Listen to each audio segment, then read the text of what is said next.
amnesia, I'm gonna leave my blues behind. Hey, Danny, uptown, downtown, this black cat's getting kind of wild, yeah. You're getting kind of wild, man.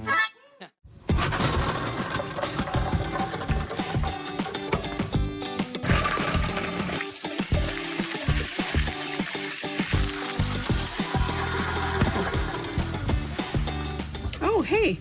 Are you looking for the hottest game in town? Look no further. It's here on Cable 14, and it's Kiwanis TV Bingo.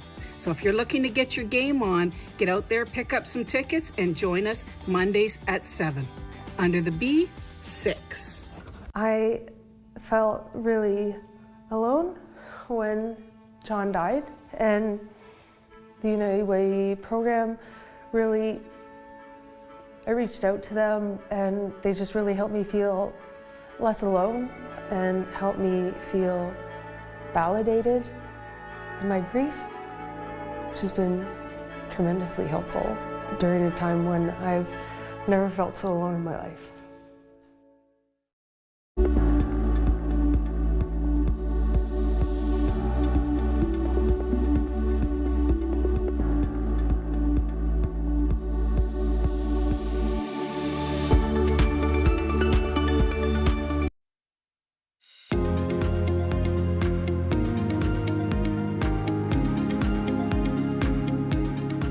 The following is a Cable 14 special presentation.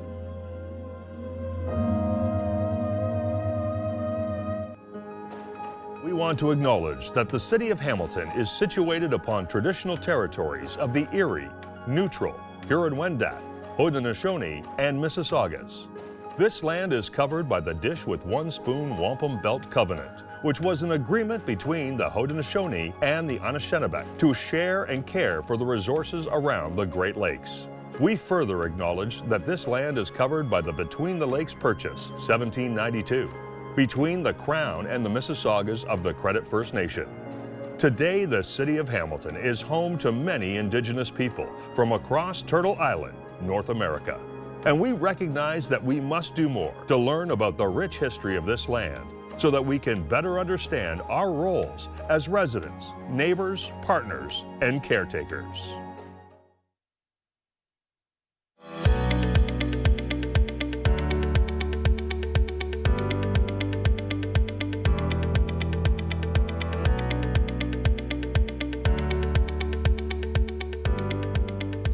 Hello and welcome to our Cable 14 2025 provincial election debates presented in partnership with our friends at the Hamilton Spectator.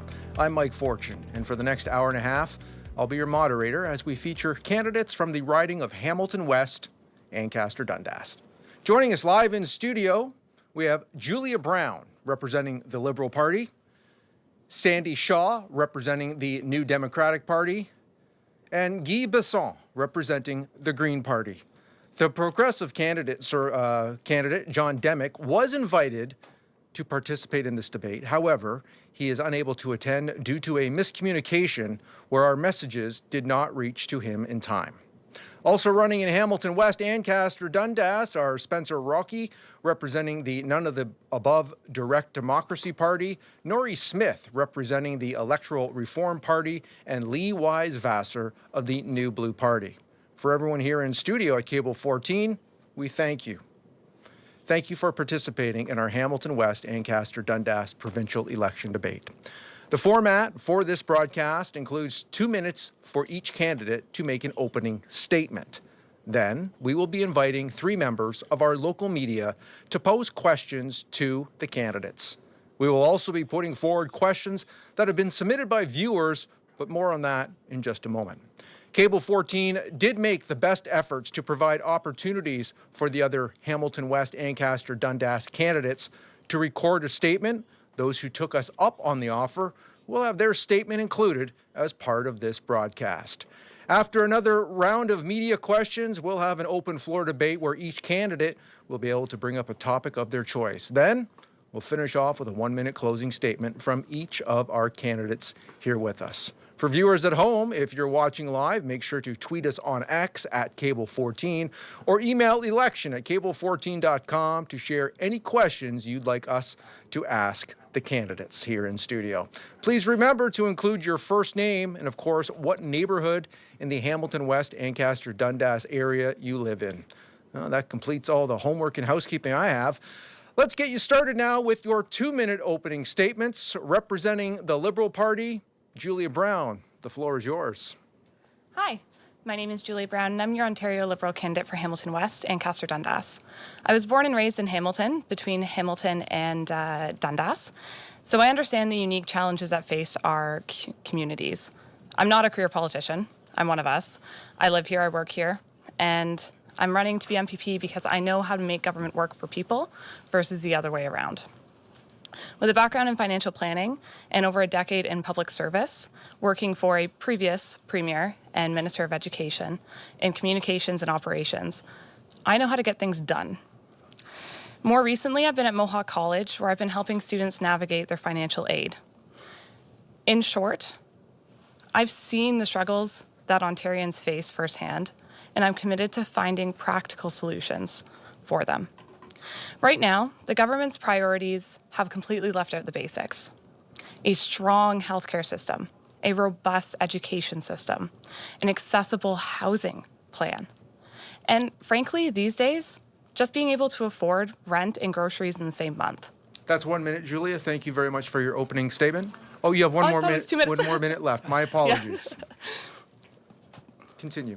I'm excited to be able to speak today on what the Ontario Liberals' plan would do to address all of those things to get Ontario back on track and to get the basics right. I'm ready to bring a grounded and working class background and position perspective to Queen's Park and fight for the unique needs of our communities. Thank you very much. Julia, thank you, and I apologize to our viewers for cutting you off. Thank you for understanding. And now, representing the New Democratic Party, it's Sandy Shaw. Sandy, the floor is yours. Thanks very much, Mike, and thank you to Cable 14 for hosting this important debate. And thanks to the other candidates who have shown up here tonight. I really appreciate and respect that. I'm Sandy Shaw, and I have been your MPP for the last 7 years. And together we've been through a lot. We faced a global pandemic, and we mourned the loss of so many of our seniors in long-term care. And I've brought your stories directly to Queen's Park so that Doug Ford had to listen and had to face the realities of what real people in our province are struggling with. We have shared stories together. You shared with me whether we were at my community events or whether we've been in the community, and now standing on the doorstep in the snow, you're sharing with me what life is like for you, and it is getting worse, not better. We are now facing an additional threat, which is Trump and his tariffs, and frankly, his hostility and aggression towards Canada. There's a lot of fear and uncertainty out there, and we're hearing it at the doorstep.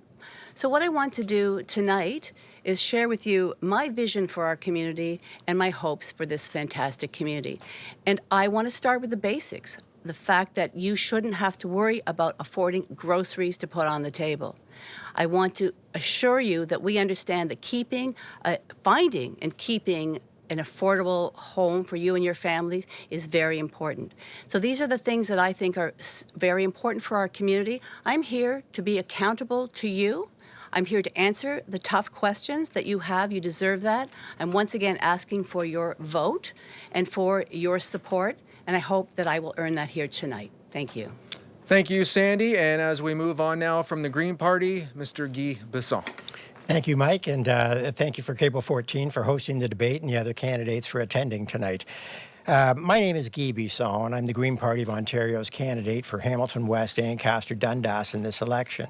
I've lived with my family on the West Mountain for over 20 years, and I'm a retired labor lawyer, spent the bulk of my career with the public service, and I'm active in the community as both a volunteer and an advocate for a fairer and more sustainable society. First, let me say that given the challenges we're facing in our communities, we should not be having this election. The current government is less than halfway through its mandate. It has 2.5 years left with a majority government at Queen's Park.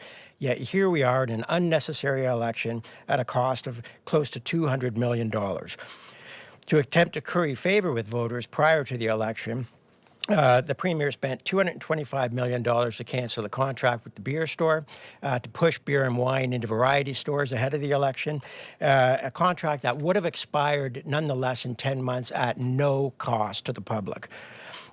He also hastily issued $200 checks to Ontarians, scheduled to arrive during the election, adding $3 billion to Ontario's deficit, a one-time payment that, while it may help you pay your rent or your credit card bill this month, will do nothing to address the extreme challenges we're facing in the core areas of government: healthcare, education, and climate change.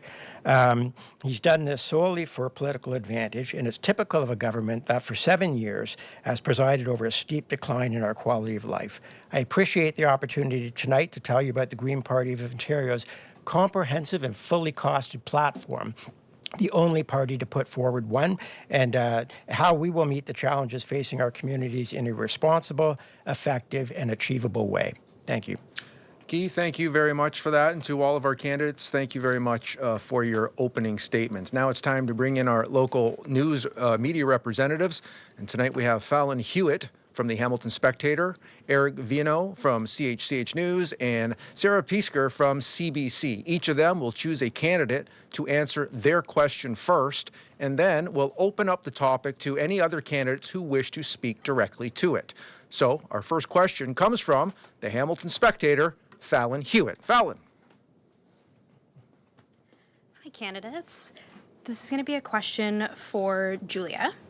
So some critics say provincial rule changes are making it easier for developers to pursue urban boundary expansions and harder for local councils to say no. What would your party be What would your party do anything differently? Yeah, so to read in between the lines there, first of all, we will not expand on the Greenbelt. We've made that promise. And from there, for housing, we're prioritizing having housing be accessible for nonprofit builders to create that affordable housing. And then also intensification, densification of urban areas. There is plenty of space to still build in Hamilton without encroaching on our green space. So we are prioritizing that first before we then start to sprawl outside of the urban boundaries. Thank you very much. Thanks. Would you like to answer to that now, Sandy? Certainly.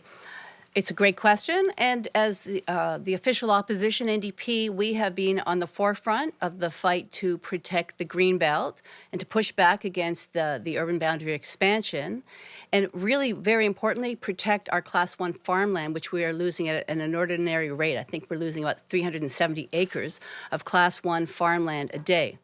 We agree, though, and we know that we need to build homes. We need to build 1.5 million homes, but we need to build them in the right place and with the right partners.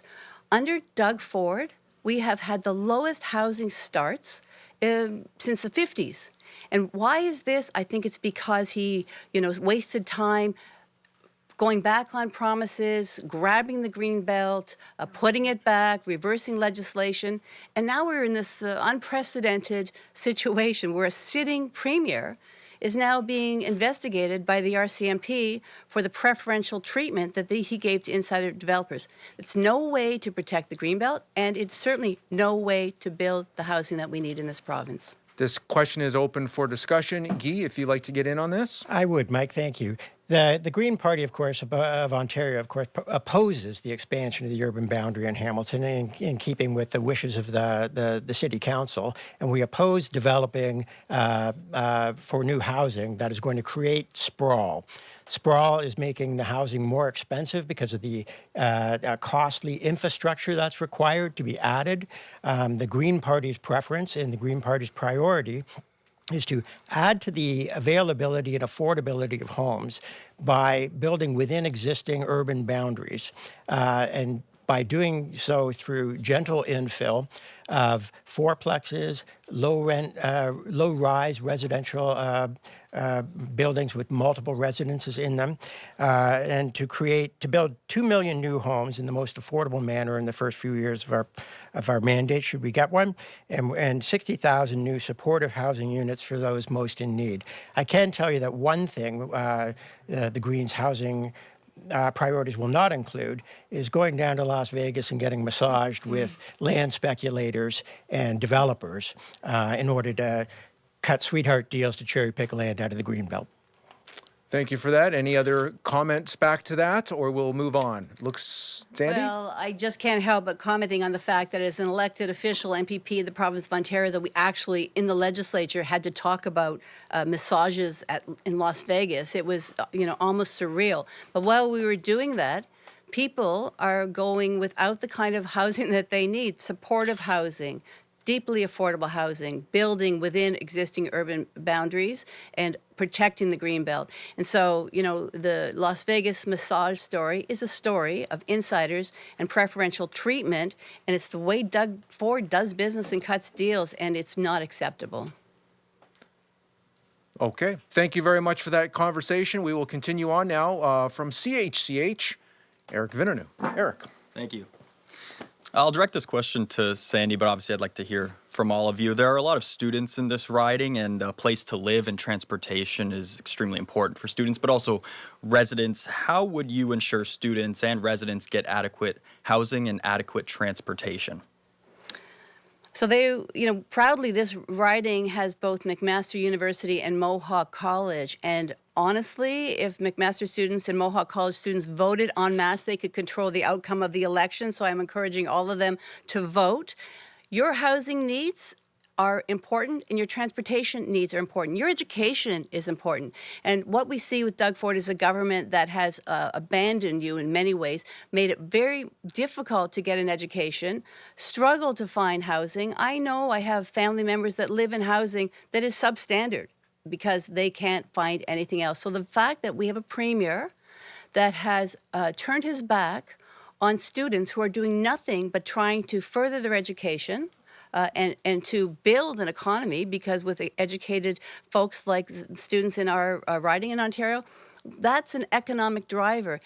The premier doesn't seem to get that. He's cut funding to post-secondary, he's cut funding to public education, and as far as students' transportation needs, I don't think that's even on the radar for Doug Ford.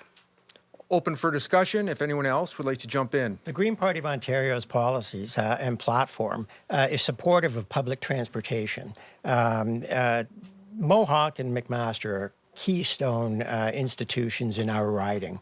They're important not only for the economy of our riding, but for, as Sandy has said, the need to educate and ensure that the people moving into the workforce are getting an education that prepares them for our evolving economy. Hand in hand with that is students being able to move around and being housed. We support the enforcement of ensuring that student housing is safe and that is available and affordable. We also support, as I say, the expansion of public transit in Hamilton. We would work with the City Council to ensure that there is an expansion not only of our public transit run by the city, but an expansion of regional GO train service to assist students getting to and from university. Julia? Yeah. So a couple pieces with the post-secondary sector. So for the first piece is that right now we had an unprecedented growth in students over the last 10 years, but really just the last 5 years. And what that was accompanied by is very little investment into the housing for those students, which created housing crises in those pockets. We've all heard the stories about 20 people living in one house or lack thereof housing. So one thing that I would say is our platform encourages building of all kinds without infracting on the Greenbelt, but we want to help developers and we want to help partners in the area create those housing for students, for affordable, for middle-class families. But with transportation. We've committed to public transit, and we're committing to investing heavily in public transit. We do not need a tunnel under the highway to get us through this. We can spend it on much more effective ways to get around. And then the last piece I would say is we need to catch up with our post-secondary funding. Right now, we had, again, unprecedented growth due in part to international student enrollments. We've seen those decreases come down. We've committed to a 10% cap while those institutions catch up with the amenities they need in order to support those students. And one of those is making sure that they have housing, making sure that there is jobs available in the sectors that they're offering, and also just making sure that they're ready and arrived to be successful. Any follow-up to that? Yeah, so thank you for that. I also wanted to add to this conversation. I was at Mohawk College today at a rally where Mohawk College professors and students and community members were rallying because of all of the layoffs that are happening at Mohawk College. They're cutting programs, they're cutting important programs. The most shameful thing is that they're cutting something called community school. And that's an opportunity for people that live in the inner core of our city to, for the first time, be able to access post-secondary education, to feel welcome, to be given a chance and the possibility of hope for a better future. This government is cutting that.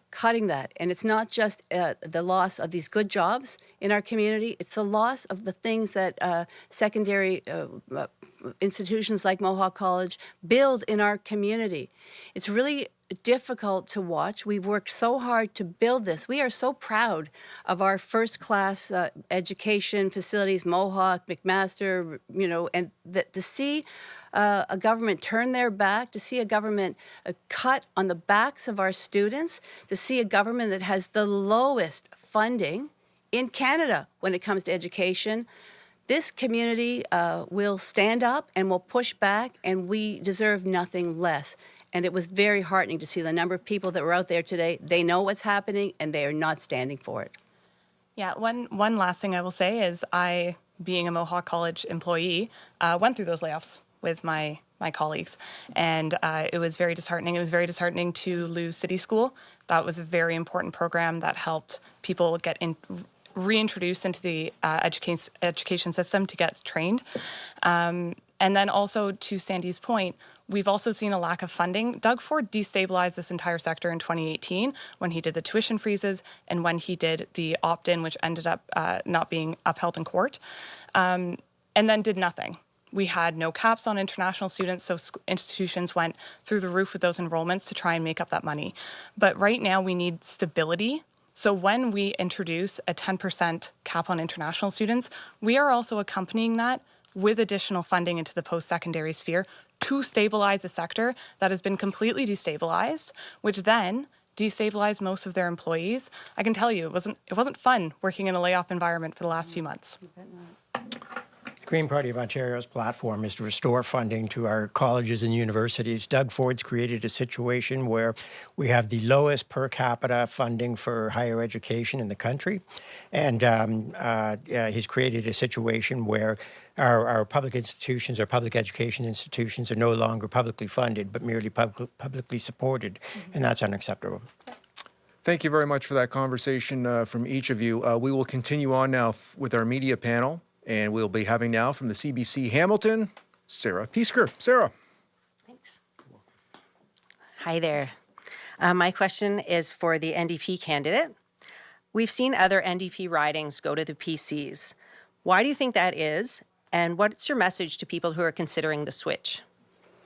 Well, my message is that right now we are Ontario's official opposition. We have a really strong caucus, and that we need to make sure that we continue to put forward a progressive platform, that we continue to make sure that people see that we can have a progressive platform and be a viable alternative. We know that the PCs will not make themselves accountable, that the PCs say one thing when they're campaigning, and then they say another thing when they're governing. And we see tonight that the PC candidate is not here. The PC candidates across the province are choosing to skip debates. And it's basically to my mind, it's the fundamental tenet of democracy. If you're asking for people's vote and people's support, you have to hold yourself accountable. You have to show up and answer tough questions. And so my message is that we are here, the Ontario NDP are your strong official opposition, and we will continue to be there to answer the tough questions and to fight for you. We are on your side. We are not like Doug Ford fighting just for his insiders, the rich and the rest of us. We are here. We have always stood by working people and public institutions, and that is never going to change. The Green Party of Ontario's platform is the only fully comprehensive, fully costed platform in this election. I think in our riding, people will recognize on reviewing the platform that the Green Party, while it's a very progressive platform, is also non-ideological in the sense that I think addressing climate change, having a fiscally responsible government, and putting in place responsible and effective platform or policies to address their challenges is something that can appeal to anyone on any part of the spectrum. So, to put it bluntly, a lot of PC or NDP ridings that are going PC are going that because of vote splitting. And in the last election, we did not have a clear difference in polling and in the jockeying of who could be official opposition. So it went pretty much to incumbents in the last election. There's a very clear split. This is an election between Bonnie Crombie and Doug Ford. And unless we coalesce our progressive votes behind the candidates who can actually win in those ridings, we are not going to see any difference. We're going to have another supermajority for the PCs, and we're going to see a lot of NDP ridings because the NDP's polling is not strong enough right now, flip to the PCs because they have come up the middle between the Liberal and the NDP candidate. So we've been hearing a lot about this from Bonnie Crombie, and this is a ploy of Liberal leaders. We saw it with Kathleen Wynne, we saw it with Del Duca, and now we're seeing it with Bonnie Crombie. Rather than facing off against Doug Ford, he's the problem. That is who we should be challenging, not vying to come in second, as it seems to be that Bonnie Crombie is doing. And, that cuts both ways. I mean, if you look at this riding, my guess is that, incumbents have, statistically a better chance of winning an election. So we need to be clear with people. We need to make sure that people understand that they need to vote their conscience, vote for who they know, vote for who they trust, and that the polls and the projections are a fool's game. You just need to vote your conscience and vote your heart. To be clear, though, the NDP are at 15% provincially, and the Liberals are at 30%, and we are in a progressive riding where if the vote splits, we will go PC, even though the majority of us are progressive. So when we're talking about vote splitting, I think it's, again, I come from a pragmatic space, but a lot of people in this riding do. This isn't a Liberal conservative, or this isn't a Liberal riding, it's not an NDP riding. It's a progressive riding. So if you're looking to have a progressive voice, we will need to unite behind one candidate. And right now, the NDP, this is not an election that you are doing strongly in. Polls seem to indicate that we'll be facing another Ford majority government. Strategic voting comes up every election, and here we have an opportunity where the Green Party has a comprehensive and fully costed platform, which I encourage everyone to go online and review. We have a chance for people to vote for something that they're in favor in. Real change, real solutions in the areas of healthcare, housing, addressing the climate crisis, and education. And I encourage people to review the Green Party platform and to make their decision based on what they think is best for the province and not worry about strategic voting. Sandy, final word? Again, I will just reiterate that we currently are Ontario's official opposition. We have 30 incumbent seats. The Liberal Party currently does not have party status. They have about 8 seats, I believe.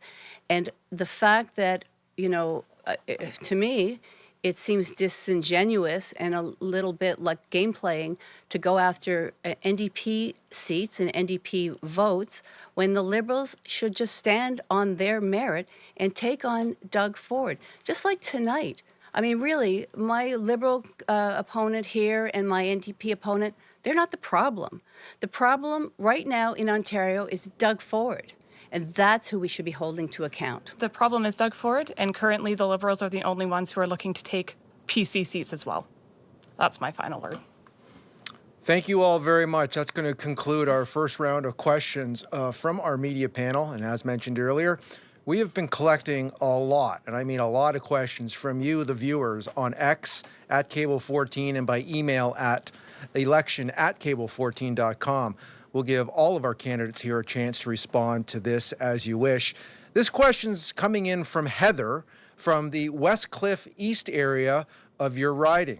Okay, Heather says she's heard a lot of talk about hiring nurses and doctors, but she wants to know, what are your party's specific plans for raising healthcare funding so that can actually happen? Responses from everyone. We will start off with Guy Besson from the Green Party. The Ford government has, over the course of its 7 years of governing this province, been fiscally irresponsible and has squandered public money on numerous occasions. This election is another example of that. When we know that we could put additional monies into healthcare, it appears that the healthcare system requires about an injection of $12 billion to get up to where we need it to be to provide people with family doctors, to ensure we're fully staffed at our hospitals, to reduce wait times, and to keep emergency rooms open.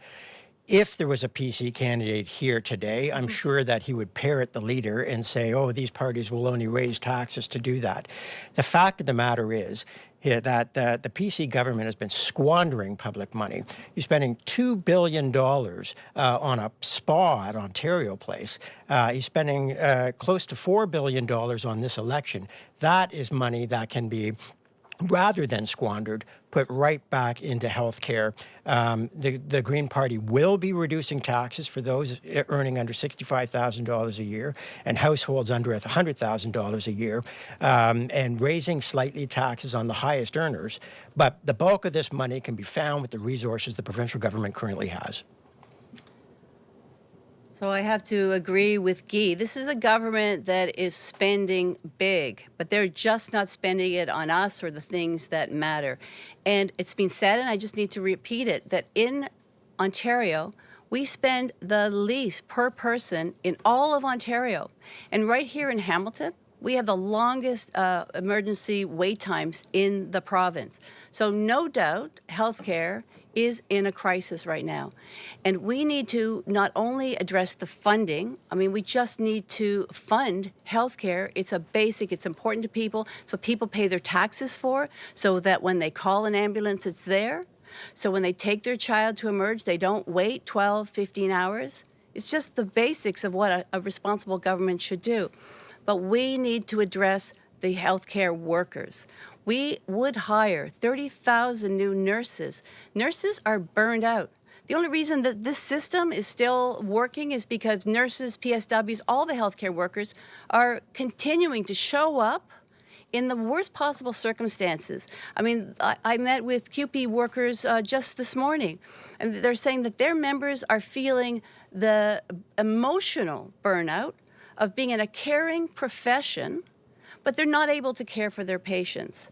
So we not only need to address the funding, we need to have a human face on the healthcare workers, the doctors, the PSWs, the technicians, the custodians that are in our hospitals working in these egregious conditions, and it doesn't need to be that way. There is money. This government is just spending it on his priorities and not on our priorities. Julia, would you like to have a final word? Happily. So one of the biggest cornerstones of this campaign for the Liberals has been our abysmal healthcare system due to Ford's complete neglect of it. I echo the statements made by both my fellow candidates on this stage. It's been a horrific scene in our healthcare system for the last 7 years. So one of the first priorities that we have is, and I'll get to nurses in a second because I know that's a question, but we're going to have a family doctor for everyone in 4 years. Now, 2.5 million Ontarians don't have family doctors right now. 14,000 of those, over 14,000, are actually in this riding of Hamilton West-Ancaster-Dundas. I'm one of them. I don't have a family doctor right now. I couldn't find one. The way that we're going to do this, though, is 2 new medical schools, and we're going to double the medical spots in existing schools and residency spots. We are going to try and retain our talent that we are constantly hemorrhaging to the States and south of there. We are going to deliver team-based approaches from regional medical centers. So that is doctors, nurses, PSWs, and healthcare professionals in regional-based places, 2 per year per region, so that we can expand our healthcare network and ease the burden on hospitals. We're going to add at least 1,200 qualified and experienced, internationally trained doctors into our system through our programming. That is a hugely untapped resource that we've had for so long, and we've never done anything about it. Let's do something about it. We don't have doctors. We're going to eliminate fax machines, centralized referrals. We're going to make this a lot easier for doctors to actually treat their patients rather than do paperwork. We're going to also incentivize family doctors to serve in rural and northern communities, because often these big platform pieces, they get left behind. We're going to incentivize to make sure that they also get care. And we're also going to pay our nurses and PSWs a living wage, something they've been fighting for forever. And as someone who has a loved one in St. Joseph's Villa in long-term care, I can tell you the God's work PSWs and nurses do, and they are not compensated enough for it. And they genuinely, the care and love they give our loved ones, they deserve at least a living wage. So that's what we're promising to provide for them. I'd like to be clear that this crisis in our healthcare system didn't start with Doug Ford. The Liberals were in power for 15 years. And a lot of the promises that they are making now, they had 15 years to put those in place. We have, when in 2018, when the Liberals lost government, there was 1.8 million people without a family doctor, and we were underfunding healthcare then. Bonnie Crombie is on record as saying that the last Liberal government overspent on healthcare. And she also has said that she is, is not for public, not for privately delivered health care, but we know that she's, accepting $25,000 at least donations from for-profit private corporations delivering health care. So these are mixed messages. I mean, the Liberals invented hallway health care. It's a term that was coined after 15 years of Liberals. And, let's be clear, the NDP invented public health care. That's our promise. That's in our DNA. So it's difficult, after being in power for 15 years, to hear those promises and not have some doubt that these will be delivered. These are big promises that you're making. It's not that easy to fix a system that has been, neglected and assailed by Liberals and Conservatives for the last few years. And so it makes it very difficult for people that want to trust someone when it comes to healthcare, to trust the Liberal promises when they had so long to fix it and they didn't do it. We're the one with the plan to fix it, though, to be clear. Thank you very much for those. We have our next question. It's coming in from Michaela. Michaela says that in 2024, our riding, Hamilton West-Ancaster-Dundas, witnessed 2 high-profile cases of animal abuse with minimal consequences for those responsible. Question is, what step is your party planning to take to ensure that those who harm animals are held accountable and face appropriate legal action? Sandy, we'll start with you this time. Yeah, so I am very familiar with some of these high-profile cases. My office was inundated with people calling, genuinely concerned about 2 of these cases. We took it directly to the Solicitor General. I called the Solicitor General to say, what are you doing about these cases? I think the dog's name was, forget the dog's name, but I think his name was Mervyn. And the Solicitor General assured me that they were going to deal with this. At first they were saying it was the police's response, but then we know that is the PAWS Act. That's the Provincial Animal Welfare system that they've put in place. But we know that this system is not serving the animal welfare sector properly. They have responded to fewer calls, and fewer complaint calls, and their budget has skyrocketed. So I think what we would make sure is that the money that is there in the Solicitor General's ministry, the Pause Act that they put in place, that they enacted, would be sped up so that we had real consequences for animal abusers, and that the people in the community aren't forced to call the newspaper, to call my office, to call the government, that they know that when they make one call, that they will get the adequate response that they need. Who wants to see this? Nobody wants to see this, and we have the tools in place. We just need a government that takes this seriously and listens to the community and puts animal welfare higher on the list than it is right now. Follow-ups to this? Guy? The Green Party of Ontario's platform addresses the issue, and it calls for the strengthening of the regulations and the strengthening of the enforcement of those regulations with respect to animal abuse. It also expands on those to include areas such as cosmetic surgery for pets, including ear clipping and tail docking. You can find our platform online. It is comprehensive and fully costed. The only party in this election to put that forward, and it does address this issue. Thank you for that. Yeah. So I pretty much echo both your statements on the need to push this further and have it taken more seriously in our legal system.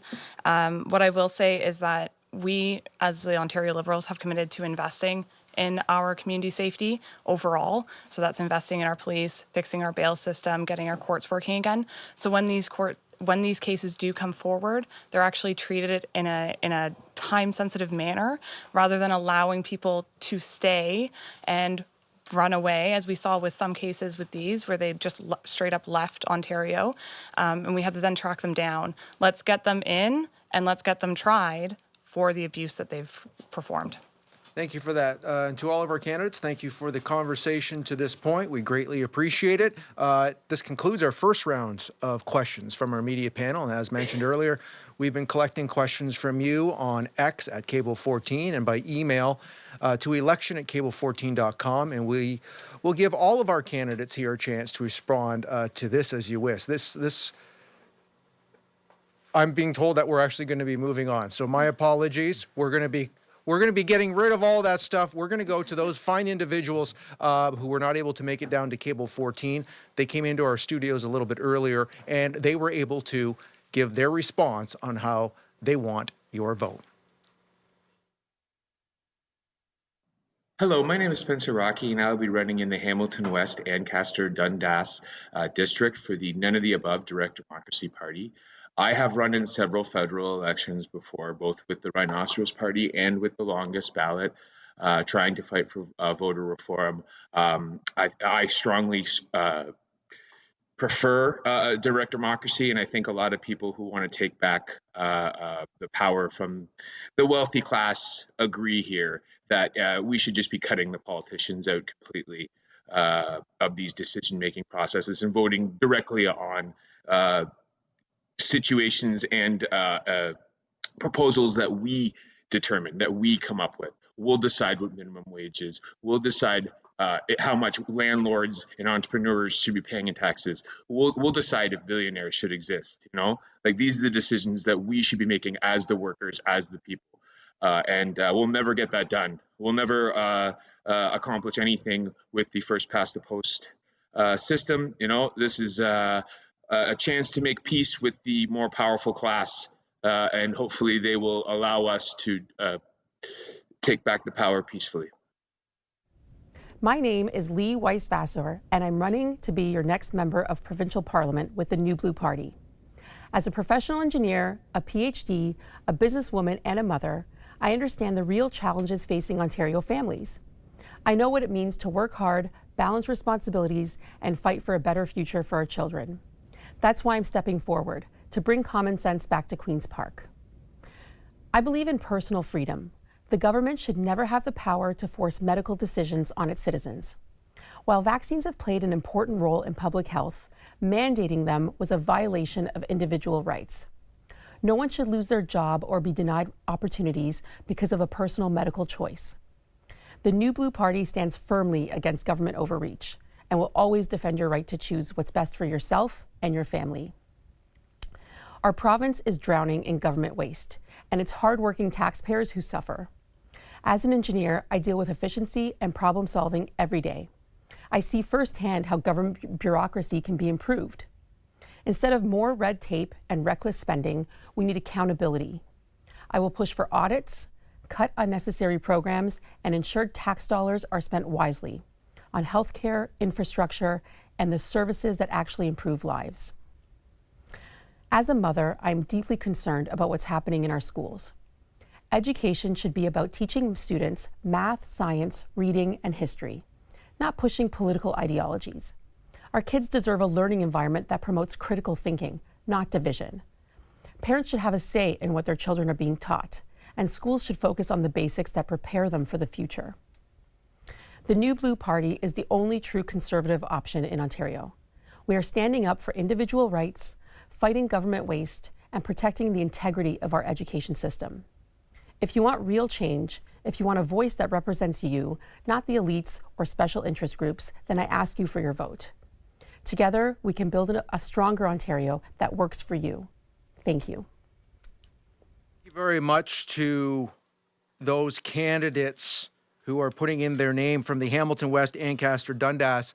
They are Spencer Rocky, representing None of the Above Party, the Direct Democracy, and of course, Lee Weiswasser of the New Blue Party. So thank you very much for their statements. And of course, to our viewers at home, if you miss any part of this broadcast or want to see candidates from other Hamilton area ridings, which I strongly suggest you do, all you need to do is tune into our debate on demand at cable14.com, free for public viewing and all courtesy of our good friends at Kojiko and Rogers as of 12 a.m. on Saturday, February the 22nd. Okay, folks, let's move on now to round two of tonight's media questions. Once again, she's from the Hamilton Spectator. It's Fallon Hewitt. Fallon. So I'm going to direct this question to Guy. So critics say the PC government has changed the law to dangerously weaken the ability of conservation authorities to protect watersheds and prevent flooding. What, if anything, would your party do differently? Our party is very clear. We will reverse those restrictions that have been, and the deterioration of the protections for our conservation areas. We will reverse those in office. Our wetlands and our farmlands are crucial to guarding against and mitigating the effects of climate extreme weather. They prevent flooding. The Green Party's platform calls for not only an expansion of the Green Belt, but creating a food belt and a blue belt to secure our food and water supply. We will put resources into our conservation areas because they're an integral part of our environment. So I've served as the official opposition environment critic for, I think, 3 years now. And, you know, to Guy, I have to say that I have worked closely with Mike Schreiner, and we have honestly commiserated with this government and seen the horrific way that they have dismantled any protections for the environment. The conservation authorities, they've kneecapped their ability to protect us from flooding. I mean, that's what the conservation authorities were initially set up to do after Hurricane Hazel. They have watered down all protections for species at risk. The Environmental Species Act has been completely gutted, decimated. We still have the Environmental Bill of Rights standing, and that's something that was put in by an NDP government so that every Ontarian has a right to weigh in on legislation that the government is proposing that impacts the environment. But they've all found a way, yet again, to short-circuit that. So people have to really struggle in this province to stand up for the environment, but stand up they have been. And so I think Doug Ford thought that he could get away with the green belt grab that went hand in hand with dismantling conservation authorities. I think he was shocked by the pushback that he got from all across Ontario. Here in Hamilton, we had the Stop Sprawl movement, which it was made here in Hamilton. It's spread across Ontario, and I'm proud to say that raised the awareness all across Ontario of what the government was doing to our environment and why conservation authorities are really important. And, people have asked me so many times, like, why does Doug Ford hate the environment so much? And I can't speak for Doug Ford, but my answer is that the environment just is in the way of what he wants to do, which is to deliver our Class 1 farmland. It's to deliver the green belt. It's to enrich people that own land inside that forest urban boundary. It's not anything to do with protecting the environment. In fact, there's nothing that he wouldn't do to sacrifice to deliver the wealth and riches for his insiders. And so let me end with the Conservation Authority where we began. Here in Hamilton, our Conservation Authority is something to be proud of. Despite what Doug Ford has done, despite how he has assailed their right to and their role of protecting us from flooding, protecting our wetlands, our natural areas, they have carried on. They've built an incredibly innovative wetland in the East End of Hamilton.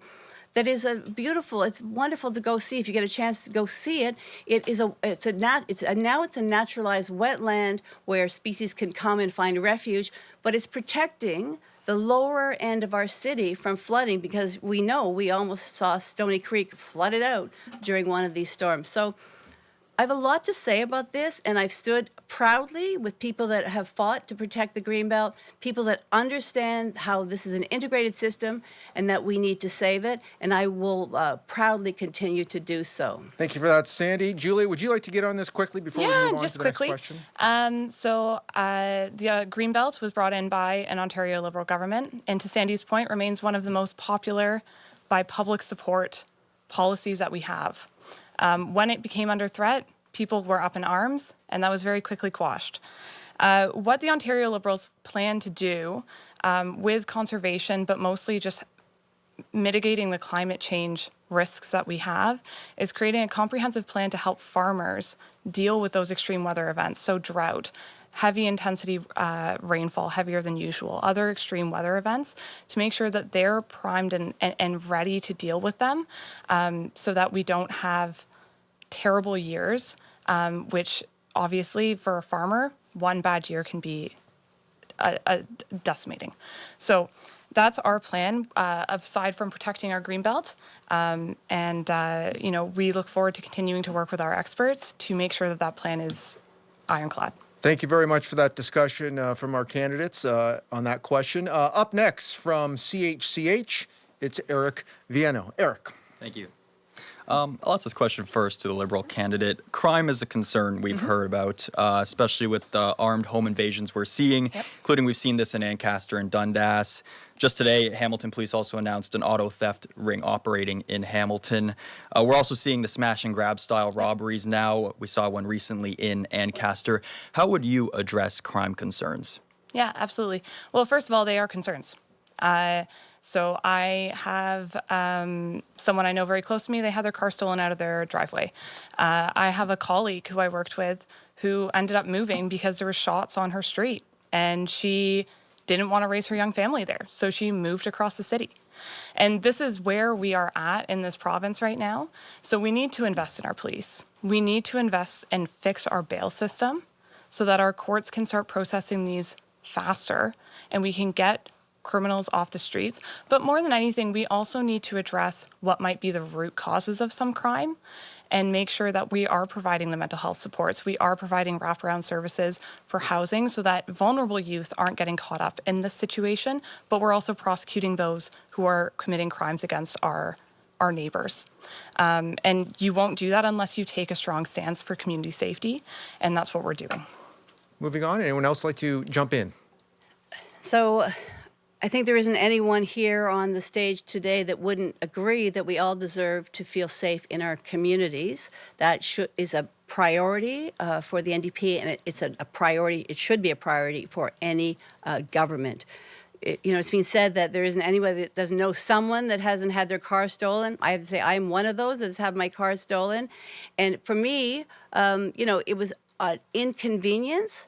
But for our business owners, for people that are in our community that put themselves out there, that have property that is exposed, we need to show that we understand the risk and the fear that they're feeling. And we need to reassure them that help will be there and that communities will be protected and that they are a vital part of the community. We need to invest in our police, in all of our frontline services. It's a fundamental requirement to have a civil society, but as has been said, we have a bail system that is broken. We have Doug Ford, with his tough on crime talk, but if you really look at it, he's letting criminals walk free. We have in Ontario, in the last year, almost 1,500 sexual assault cases were thrown out because they didn't get their due time in court. We had sexual assault survivors who came to the legislature in tears. We had Lydia's Law, who asking the Premier to make sure that sexual assault survivors get their justice in court. And the law that we put forward, which would expedite sexual assault cases, was turned down by this government. So they were denied justice in the court, and they were denied justice by this government. So it's one thing to talk tough, but it's another to put your money where your mouth is. And I challenge Doug Ford and any of the PCs to look at victims of crime, including victims of sexual crimes, and look them in the face and say you're doing right by them, because it is not true. Thank you for that. Our justice system is underfunded in this province. 80% of the people incarcerated in being held in provincial institutions right now are awaiting trial. Delays in the justice system are causing charges to be dropped. They're causing victims to be re-victimized, and we're not appropriately dealing under this government with the crimes that are being committed. Some of those that were mentioned, smash and grabs and organized car rings, may be related to organized crime and have to be dealt with under the legislation that we have for that. But we do need to look at the root causes of why crime is on the rise in our communities, and it's because we have a crisis of caring in this province. We need to be reducing poverty. We need to be dealing with drug addictions, particularly opioids. We need to be housing our most vulnerable, and we need to be providing wraparound health care to help people lift themselves out of these situations and not have to resort to crime. To each of you, thank you very much for your answers to that topic. We'll now move on. Coming to us from the CBC Hamilton, it's Sarah Piesker. Sarah. Hi there. I was hoping, we'll start maybe with the Liberal candidate, but I would love input from all of you on this one. I was hoping you could each tell us about a time that you worked to affect change in this community, and what that says about how you would be as an MPP. Yeah, absolutely. So right now I work at Mohawk College, and obviously I can't say too many defining details of any individual case, but I help students with their financial assistance applications. And what that often leads to is much greater conversations about what they're trying to afford, what they're not affording, and what their plans are for school. And as it works right now, when I say I work to make government work for people, not the other way around, it is so cumbersome to access some of our own social services that are ours because there are taxpayer dollars going into it. And it's really frustrating to try and navigate those. So I've had situations where it is essentially a student got caught in the gray area of life, and the ministry decided, oh, you're restricted. Done. We think it's something shady's going on, when really it was just life. And trying to make sure we can work around all of that. I was talking with the ministry left, right, and center, trying to make sure that they understood where this person was coming from. Ultimately, that went to no end, and I actually sent them to their local MPP office. Didn't really do much, but the other piece was then trying to find other funding. So we started looking at community groups, we started looking at job boards, we started looking at every possible opportunity to make all of the gaps that we had filled so that that person could be successful. So I know you say community, but really the community is just 1 + 1 + 1 of people. And when, for example, that person was in the healthcare field and we're currently understaffed in healthcare, that person is then going to go on and help so many other people in their community. So again, that just kind of continuous 1 + 1. We help one person, then help 10. Either of you? So my passion and the thing that I'm really proud to have accomplished is my work when it comes to pediatric palliative care. Before I was elected as an MPP, I volunteered and worked with Bob Kemp Hospice and some of the other palliative care organizations in Ontario and in Hamilton. And when I was elected as an MPP, one of the first bills that I put forward that was passed with all party support was the Nancy Rose Act. And the Nancy Rose Act is named after my sister, who died at a young age of leukemia. And what I learned working with these fantastic community residents is that there is no comprehensive province-wide strategy or standard for parents and families accessing hospice or pediatric palliative care for kids that have life-limiting disease or are dying. And so I put that bill forward with the support and the guidance and the experience of all of Hamilton's finest volunteers and passionate care workers. You know, it might be shocking to some people to know that, you know, Bob Kemp Hospice and all the hospices are not funded by the province. They are funded by generous donors, by volunteers. And what we have now in Hamilton, because of that incredible support and movement from the community, is Keaton's House. So Keaton's House will be a pediatric palliative hospice. It'll be in my riding, which I'm very proud to know, and that it is in partnership with McMaster University, McMaster Hospital, Children's Hospital, because McMaster Children's Hospital is one of the 5 centers of excellence when it comes to caring for kids in our province. I also want to commend the work that's happening at St. Joseph's Villa and Margaret's Place.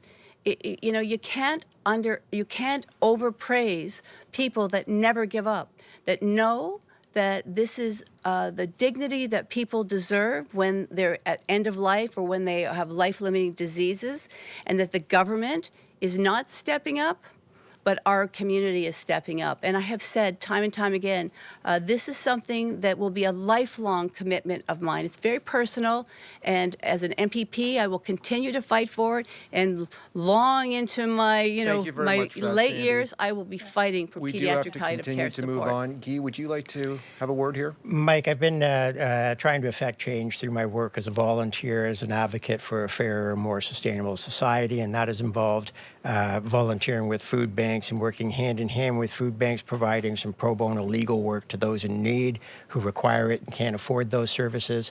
It also involves my participation in direct action to protect the environment, attending and participating in protests against Doug Ford's incursions into the Greenbelt in his efforts to try and expand the urban boundary. And as well as just ensuring that I'm being involved politically, not only with the Green Party of Ontario, but at the municipal level with some of our city councillors. To each of you, thank you very much for that question. And again, or answers, I should say. And again, thank you very much to our media panel. One more time, a big thank you to Fallon Hewitt, Eric Vieno, and Sarah Piesker for joining us here at tonight's debate. And it's now time for our open forum.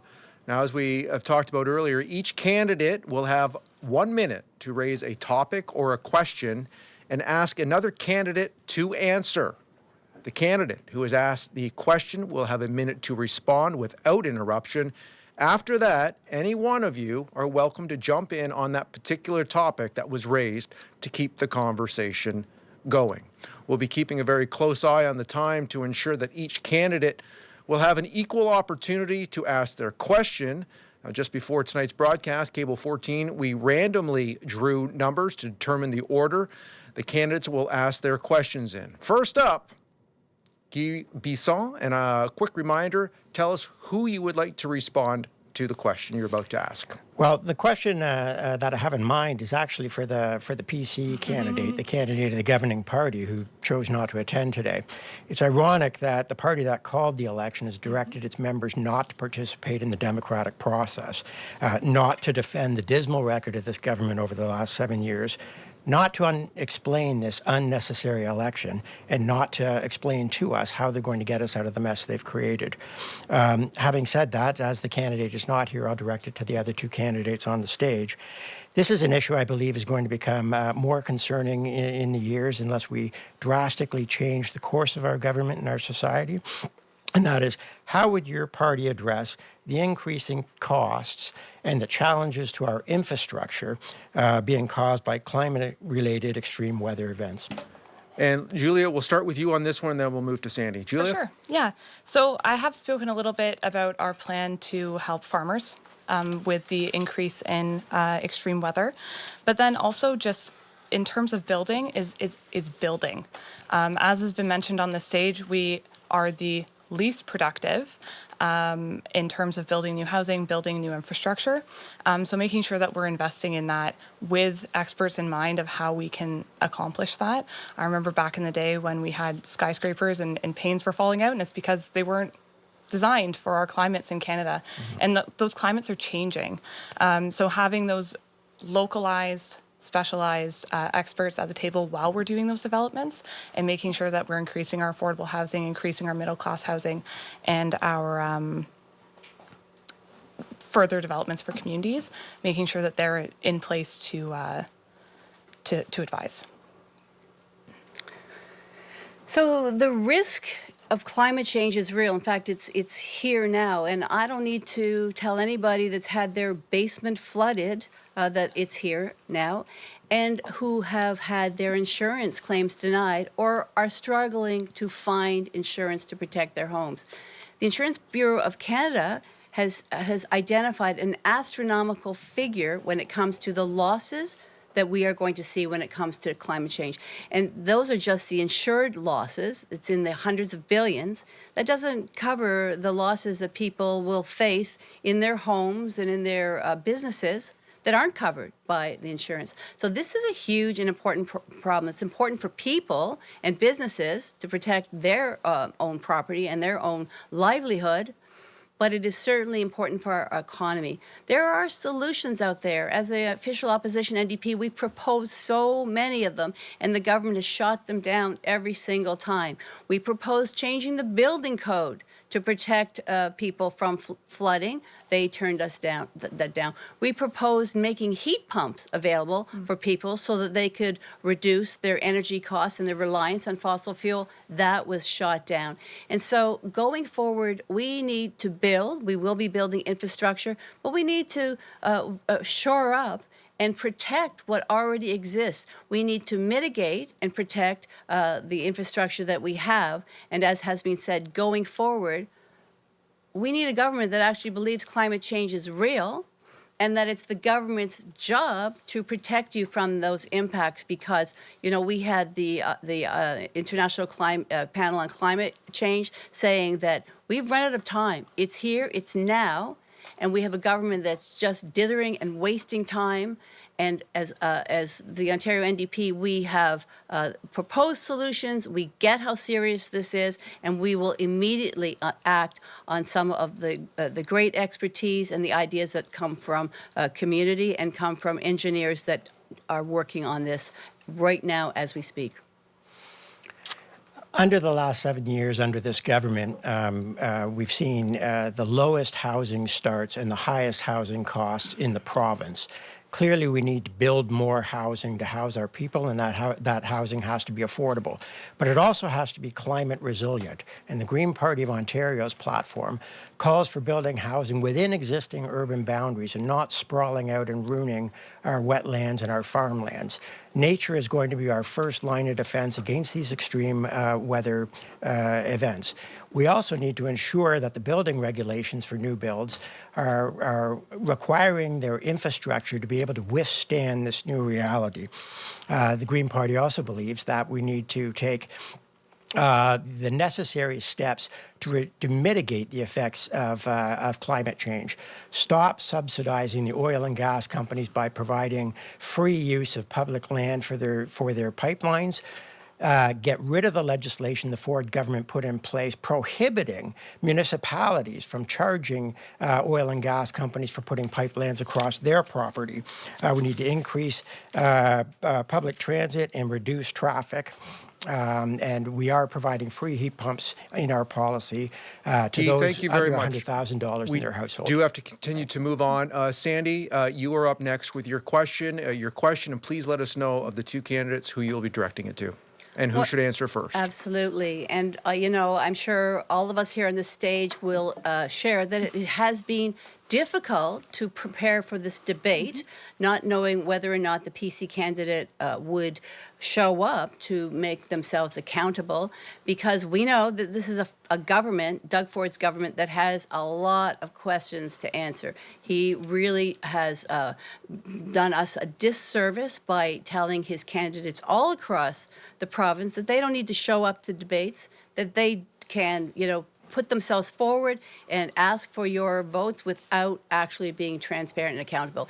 It's just so shameful. I have to also say that, I've been in so many debates and not once has a PC candidate shown up. Sandy, is there a question to this? So the question is, to my, let's start with the Liberals. How do you expect people to put trust in the provincial government when it comes to healthcare, particular when we have seen time and time again them break promises and say one thing and do another? And my question would very specifically be, how do the people of Ontario, how can they be expected to have trust in this current government?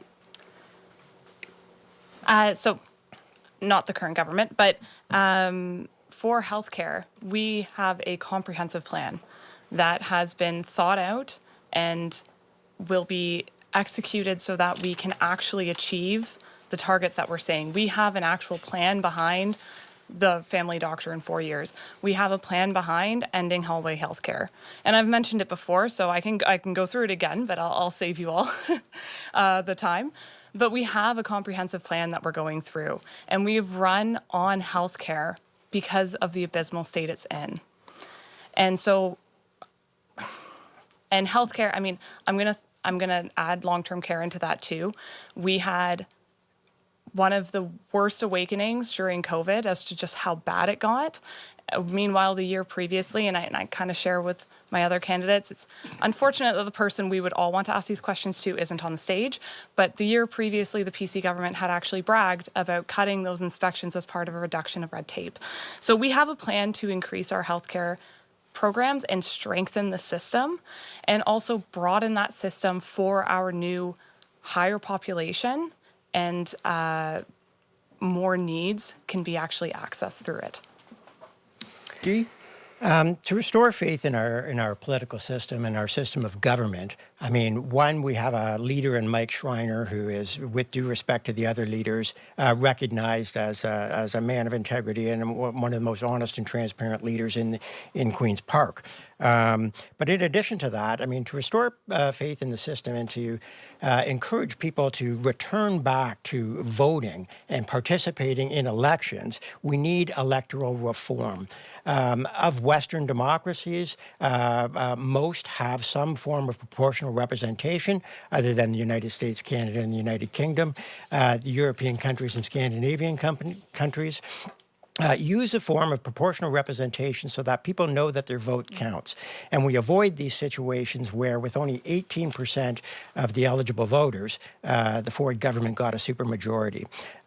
Electoral reform, and I encourage people to look at the work done and the materials available online from Fair Vote Canada, is something that the Green Party will prioritize and bring into our electoral system. Guy, thank you very much for that. We will continue on with our questions from the candidates now. Julia Brown, you are up. Your question and who we will be answering first, please. For sure.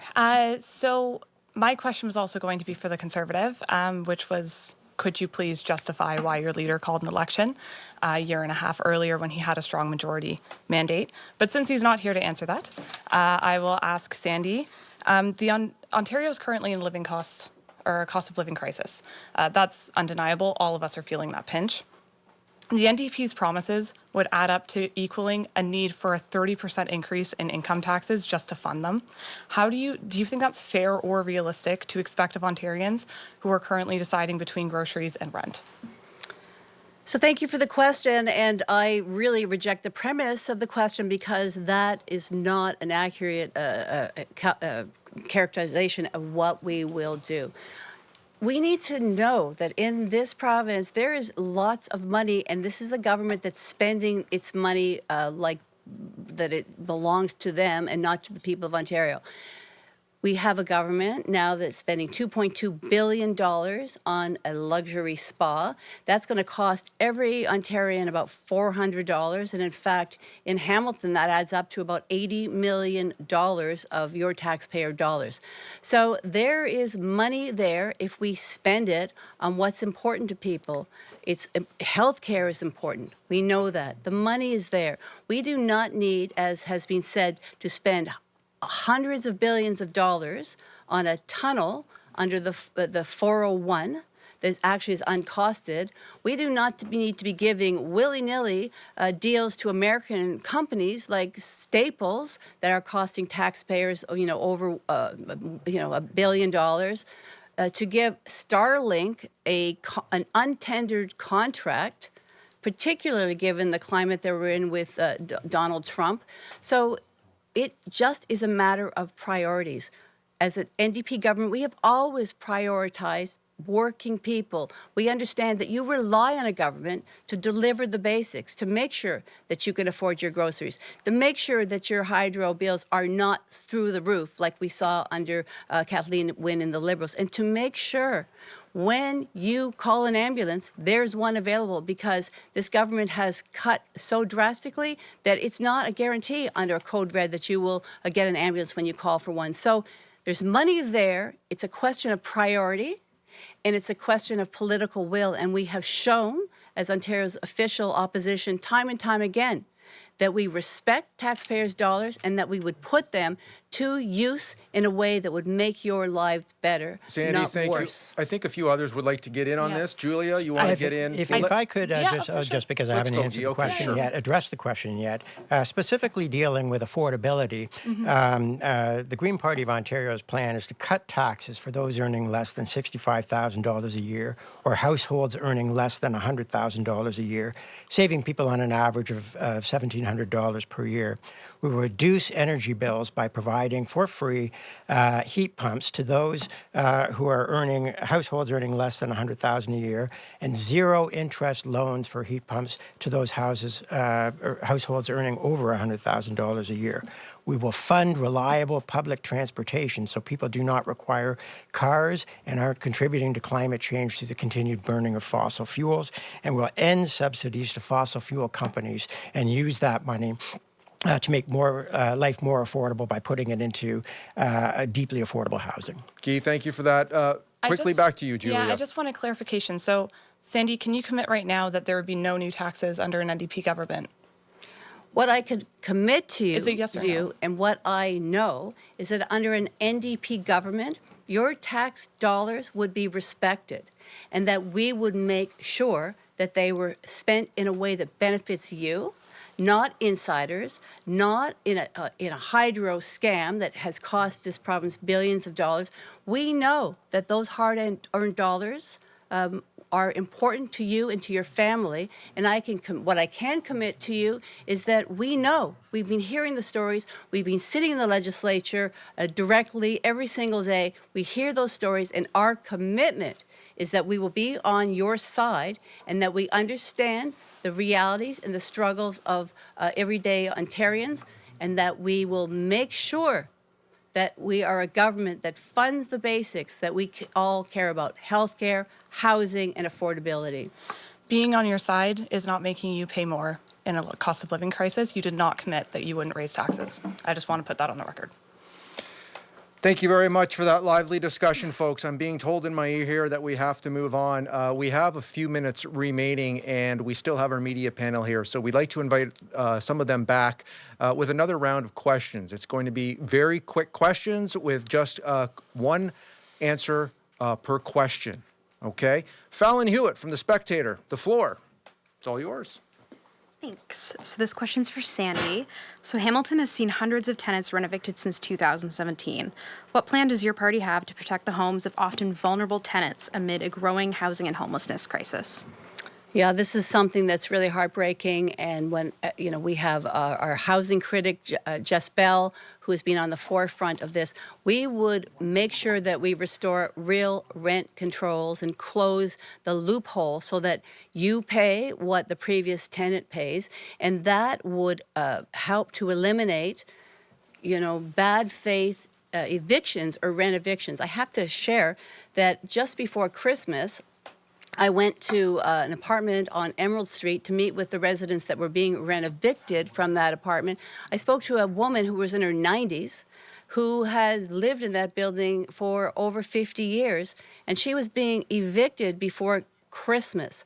So this should not be allowed to happen. We will make sure that that we have real rent control, not just for tenants, but also for small businesses. They don't have a rent control, and that we would look at how the LTB is not serving the needs of our communities. These are things that are within the power of this government and within the power of any government to fix. They just have to want to make it happen. Sandy, thank you very much.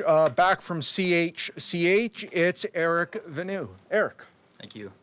This is for the Green Party candidate. I just wanted to give you the opportunity to, if there was any issue that wasn't talked about in this debate that you think is still important to address, if you'd like to say what you've been hearing. Thank you for that question. I think that focusing on the issues that are important in this riding of Hamilton West-Ancaster-Dundas, and one of them is transportation. Doug Ford is putting forward a plan to address traffic congestion of building a fantasy tunnel under the 401 that would be decades of construction costs, decades of construction chaos, and untold billions of dollars. I would like to know, if a PC candidate was here, how that helps people coming down the Dundas Hill or the Ancaster Hill on the 401, either getting to work or reaching the GO train. Our plan will improve transportation in this region and also across the province. Thank you for that response, and thank you very much for that question from Eric Vienu. Sarah Piesker, she's up next from the CBC. Sarah. All right, my question is for the Liberal candidate, and I would like to know what kind of support your party would give workers of this community if we find ourselves in a trade war. Yeah. So I think one of the biggest pieces is having a strong homegrown economy, making sure that we have those supports available for everyone. So that's incentivizing businesses to come this way so that we're trading less, frankly, with a neighbor that's decided to no longer be friendly. Also investing in our small businesses. So for our small businesses, we've committed to having that small business tax and also having those wraparound services, having rent control phased in to make life less expensive while we deal with those tariffs, and also having housing and just generally more forefront in how we're considering things, because we need to bring this back to a patriotic, Canadian, Ontarian-focused economy. And when we do that, our neighbor can be friendly or they can be unfriendly, but then the less we have to work with them and the more we have here and we're incentivizing businesses to come here, the stronger we'll be and the more resilient we'll be for not just the next 4 years of the South right now, but who knows what the next president would look like after this one and after that one and after that one. We need to be a homegrown economy, and that's what we are incentivizing. Julia, thank you very much for that. And again, thank you very much to our local media panel. We do have a couple extra minutes, so we're going to try to squeeze in another question. And we got a question that came in from Carlita, I see, from Hamilton. And she wrote into us, fiscal responsibility is an important part of being in government? What skills do each of you possess in being fiscally responsible? You each have 30 seconds max, so please know what your responses are. Julia, we'll start with you. So the one piece that I'm running on my own is financial literacy, increasing financial literacy for both our youth and our seniors, making sure that not only are we empowering people to be able to fund their futures and save for their futures, but also protecting the vulnerable from scams. I work every day with students, making sure that their funding goes as far as they need it to. I also have a financial planning background. I love this topic of financial literacy. Fiscally responsible government is needed, and I'm running under a leader who had balanced budgets every single term Thank you, of Julia. her mayoral. Sandy? Yep. So before I was elected, I worked as a director for a major credit union here in Hamilton, and I learned very quickly that we need to have a financial institution that understands the struggles that people face when it comes to fiscal responsibility. I also served as the finance critic for the province, and what I witnessed was the absolute mess of our finances. When the Liberals left town, we had incredible debt and deficit. Doug Ford has only grown that debt and deficit. Sandy, that's 30 so seconds. we need a government that cares about move fiscal on. responsibility. Thank you you, get Mike. the final 30 seconds here for that particular question. As someone who spent their career as a labor lawyer in the public service, I'm well aware of the need to manage public finances and spend public finances in a way that is responsible and effective. Doug Ford has not been able to do that. My experience in my career will assist with keeping the government fiscally responsible. Thank you very much for that, Guy, and to all of the candidates for those answers. Of course, now we're going to move into the final closing statements from the candidates from the Hamilton West-Ancaster-Dundas, going in opposite order from how we opened this debate. 1 minute per candidate, starting with Guy Besson of the Green Party. Thanks, Mike, and thanks to the viewers for tuning into this debate tonight and participating in the democratic process. This election provides us with a clear choice. We can allow our current government to continue to rely on stunt politics while it squanders our public money and exploits our farmlands and wetlands in support of demonstrably failed policies. Policies that have reduced our quality of life and have not addressed the challenges across the board in the core functions of this government: healthcare, education, housing, affordability. Or you can join the growing number of voters who are supporting the reasonable, effective, and achievable platform of the Green Party of Ontario. I ask you to check it out online, and I seek your support on Election Day and at the advanced polls. Thank you. Guy Besson from the Green Party, thank you very much. Moving on now, we have Sandy Shaw from the New Democratic Party. Sandy? So I am very honored to stand here before you today, and I have to say that it has been the honor of my life to serve as your MPP. Together, we have stood side by side.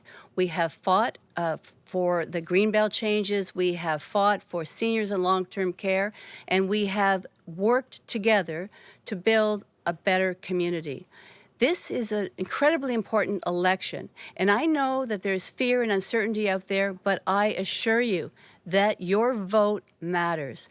And I'm standing here again today to ask you to entrust me once again. You know that I will stand for you and for this community, that I will face up to Doug Ford.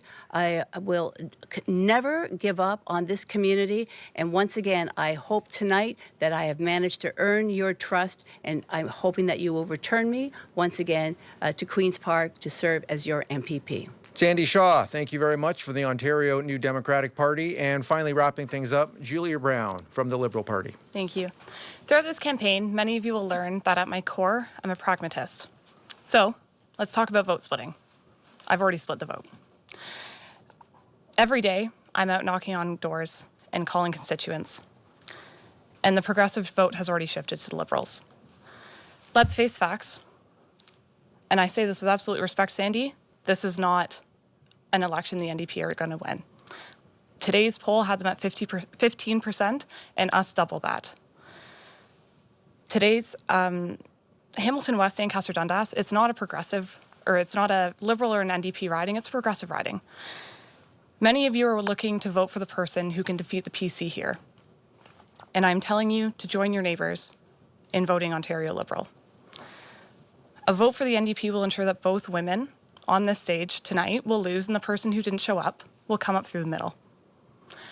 Ontario Liberals have a bold, progressive plan, but achievable. And I humbly ask for your support tonight so that we can get the basics right again in Ontario. Thank you. Julia Brown from the Liberal Party, thank you. And thank you all very much for coming out. I know the residents of Hamilton, Ancaster, West-Dundas appreciate you making the time to join tonight's Cable 14 debate. Again, here is a full list of your Hamilton West, Ancaster-Dundas candidates. Guy Bisson, representing the Green Party. Julia Brown, the Liberal Party candidate. John Demick, the Progressive Conservative candidate. Spencer Rocky, representing the None of the Above Direct Democracy Party. Sandy Shaw, representing the New Democratic Party. Norrie Smith, representing the Electrical Reform Party. Lee Wise-Visor, representing the New...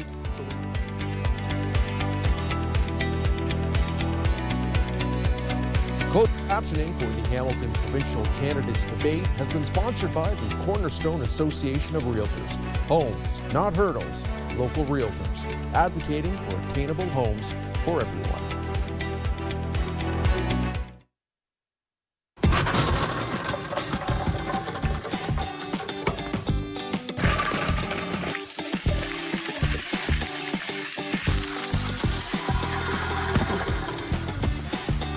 Oh, hey.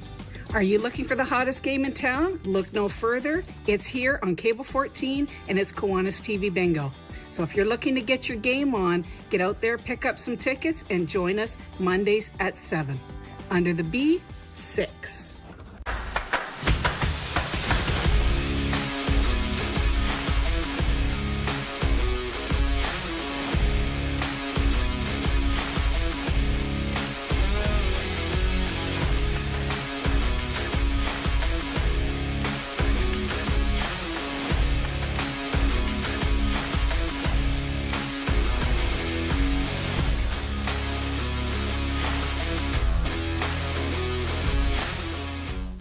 Make sure you tune into the Frontline, where we go one-on-one with Hamilton Police, Fire, and paramedics, reminding you of little tips to change those smoke detectors, and if you see something, say something.